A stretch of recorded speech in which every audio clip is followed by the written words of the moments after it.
আল্লাহর নবী বলেন, লা তাকুমুস সাআতু হাত্তা ইয়াকুলার রাজুলু আল্লাহু আল্লাহ।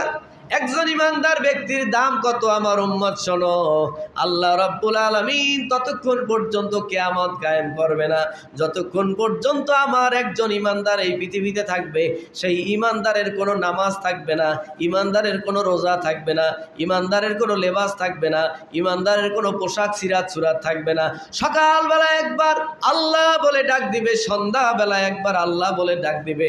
সামান্য এই দুইটা আমল, সকাল এবং সন্ধ্যায় আল্লাহকে আল্লাহ বলে দুইবার ডাক দেওয়ার, এমন পর্যন্ত একজন দুর্বল ইমানের অধিকারী মানুষ যতদিন এই পৃথিবীতে থাকবে ততদিন পর্যন্ত আল্লাহ রাব্বুল আলামিন কিয়ামত কায়েম করবে না।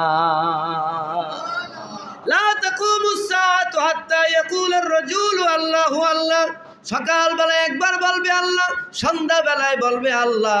এই মানুষটা যতদিন পর্যন্ত বেঁচে থাকবে আল্লাহ পাক ইসরাফিলকে বলবে, ইসরাফিল সিংহা নিয়ে অপেক্ষা করো। এই ব্যক্তির হায়াত যতদিন আছে, যেহেতু সকালবেলায় আমি আল্লাহকে আল্লাহ বলে ডাক দিছে, সন্ধ্যাবেলায় আমি আল্লাহকে আল্লাহ বলে ডাক দিছে, যেদিন লোকটা সকালবেলায় আল্লাহকে আল্লাহ বলে ডাক দেওয়াটাও ভুলে যাবে, আল্লাহ বলেন সেই দিন তার মৃত্যু হয়ে যাবে। আসরের নামাজের পর ওই দিন কিয়ামত কায়েম হয়ে যাবে।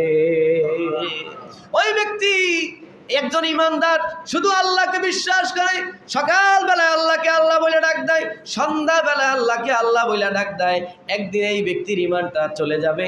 ওই ব্যক্তি এক মুহূর্তের জন্য সকালবেলায় আল্লাহকে ডাক দেওয়াটা ভুলে যাবে। সকালবেলায় আল্লাহকে ডাক দেওয়াটা কি ভুলে যাবে, ঠিক ওই দিনই তার মৃত্যু হয়ে যাবে। সুবহানাল্লাহ বলেন।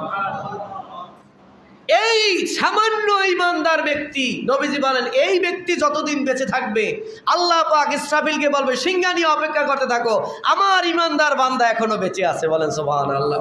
আসমান আসমানের জায়গায় থাকবে, সূর্য সূর্যের জায়গা থেকে ঠিকমতো উঠবে, চাঁদ ঠিকমতো আলো দিবে, জমিন ঠিকমতো ফসল দিবে, মাটি থেকে স্বর্ণের খনিগুলা ঠিকমতো স্বর্ণ উদ্ঘাটন করবে, তেলের খনি থেকে তেল উঠানো হবে, গ্যাসের খনি থেকে গ্যাস উঠানো হবে, কোটি কোটি টাকার সম্পদ পৃথিবীতে আল্লাহ পাক তখনও বিলি করবে ওই এক ব্যক্তির জন্য যে সকালবেলা একবার আল্লাহ বলে ডাক দেয় আর সন্ধ্যা